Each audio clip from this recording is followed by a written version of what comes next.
Hearing is resumed. Mr. Chair, if the committee would like to hear first from the former president, I would indulge in that. Ano, bawal yan to reveal a bank account, even piso lang yan, or 1 billion. Ano mo ba yan? You make it public here.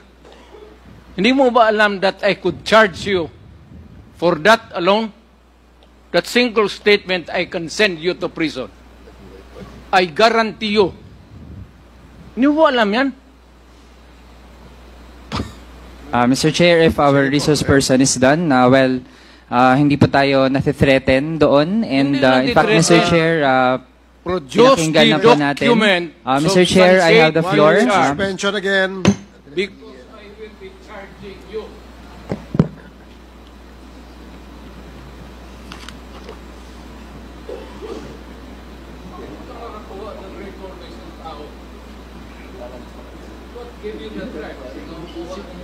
Ikaw pa?